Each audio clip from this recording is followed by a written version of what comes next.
Tuesday, which is a weekly meme hosted by the Broken the Bookish blog. And I'm going to put a link to this week's post down in the TARDIS. It's bigger on the inside. So today's topic is Top 10 Debuts of 2014. So when I first saw this topic and planned to do it, I guess I was reading it wrong, and in my mind I was just reading Top 10 2014 releases. But then I realized it was debuts, because there are so many books coming out next year that I already know I have to have. But I went back through my list and looked at which ones were debut novels, and I still have 10. I still have more than 10 that I want to read, but these are my top 10, and they're going to be in no particular order, other than I'm starting with the best one. I'm not saving the best for last. I'm starting with the one that I am most excited for. Ready, go.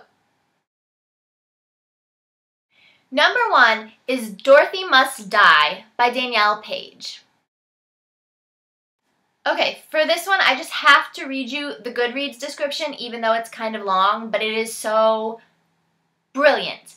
And one thing before I do, just letting you know that The Wizard of Oz is my absolute favorite movie, so you'll see why I'm like, ah! I love any kind of like retelling, Wicked, the musical, I'm obsessed with, yeah. So listen to this, guys. And don't mind me, because I'm about to read off my screen, because that's what we do here. Okay. I didn't ask for any of this. I didn't ask to be some kind of hero. But when your whole life gets swept up by a tornado, taking you with it, you have no choice but to go along, you know? Sure, I've read the books, I've seen the movies, I know the song about the rainbow and the happy little bluebirds, but I never expected Oz to look like this. To be a place where good witches can't be trusted, wicked witches may just be the good guys, and winged monkeys can be executed for acts of rebellion. There's still the yellow brick road, though, but even that's crumbling. What happened? Dorothy. They say she found a way to come back to Oz. They say she seized power and the power went to her head, and now no one is safe. My name is Amy Gum, and I'm the other girl from Kansas. I've been recruited by the Revolutionary Order of the Wicked. I've been trained to fight, and I have a mission. Remove the Tin Woodman's heart, steal the Scarecrow's brain, take the Lion's courage. Then, and only then, Dorothy must die. Ah! Oh my effing God, I need to have this book. Like, right now, please. Right now. I don't know what more I don't think I need to say anything else about this. Just give me this book now. Number 2 is going to be Far From You by Tess Sharp. Now this is about a girl who almost dies in a car crash and becomes addicted to painkillers. Then her and her best friend are attacked in the woods, and her friend dies, and everyone thinks it's this girl's fault for some reason. And so she's trying to figure out the truth and what her friend's secret is that got her killed. I think. It's complicated. It sounds complicated, but like the good, interesting kind of complicated. So yeah.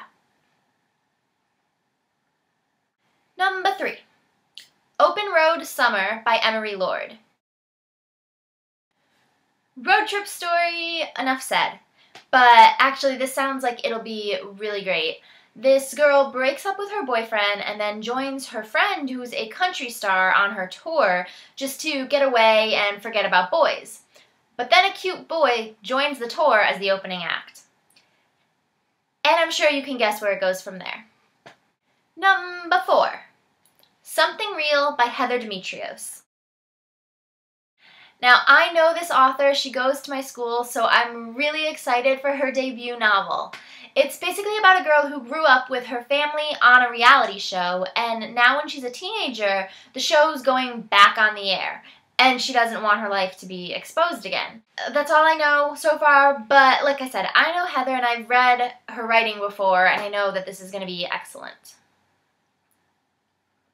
Number 5. Donna of the Dead by Allison Kemper. Now, I'm going to read the blurb for this one too, because the blurb on Goodreads is very short, and it makes it sound like the book was written just for me. Ready? A teen girl has to face the obliteration of the human race from a virus that makes people act zombie-like, with only the help of a ragtag group of high school classmates, including her longtime crush, in the campy, horror-meets-action vein of the original Buffy the Vampire Slayer series. Anytime you mention Buffy, you've got me. That's all. Number 6. After You by Jessica Cora. This is another kind of complicated sounding plot. I guess it's about a girl who has the power to go back in time, and when her twin sister dies, she keeps trying to go back and save her, but every time her sister still kills herself, I think. And so then she finds stuff about her sister, and realizes, or I don't know if she knew this already, but that her sister can go into the future. So she finds out that the sister thought that dying was the only way to save her sister, to save something bad from happening to this girl. So the girl doesn't believe this and still keeps trying to find a way to save her sister. And, whoa, I don't know. I don't know. I mean, that definitely sounds exciting, though. Number 7. Breakfast Served Any Time by Sarah Combs. I don't know. This is about a camp for smart and talented students. They actually call it Geek Camp in the, blurb, so. That's about all. I don't know. But the reviews say it's beautifully written, and it sounds like it would just be a little bit, it'd be fun. And based on the title and the cover photo, which is of a diner, I'm hoping that they spend a lot of time at a diner, because diners are one of my, little random things that I like to see in books. It makes me happy. Maybe because I've spent lots of time working in them. And eating in them. Even when I'm not working in them, I'm eating in them, so yeah.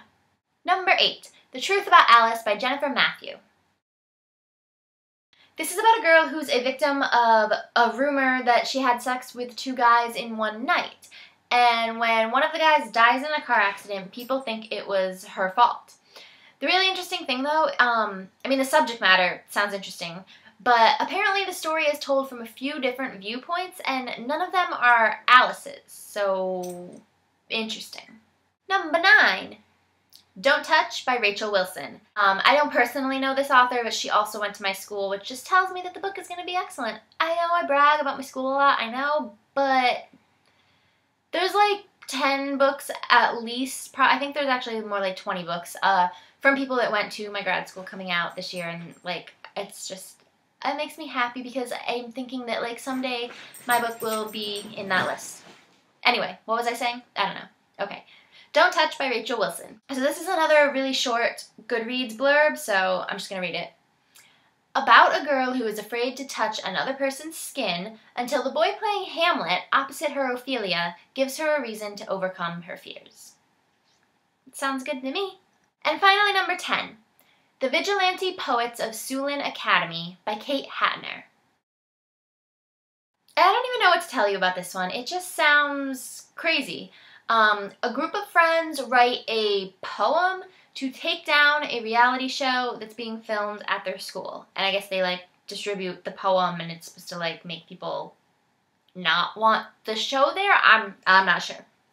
But then one of the friends becomes a contestant on the show, and the remaining friends are still trying to stop it. And the last sentence of the Amazon description: along the way, they'll discover a web of secrets and corruption involving the principal, the vice principal, and even their favorite teacher. So, yeah, okay. Sounds good to me. Alright guys, so that's my list of top 10 debuts in 2014 that I'm most excited for. So yeah, if you guys want to make a list as well, you can post it on the Broken the Bookish blog, or you can make a video like I am, or you can do whatever you want. Again, link to the blog down in the TARDIS, and that's it. Alright, okay, I like you, we're friends, bye! Now go read. Along the way, they'll Bella.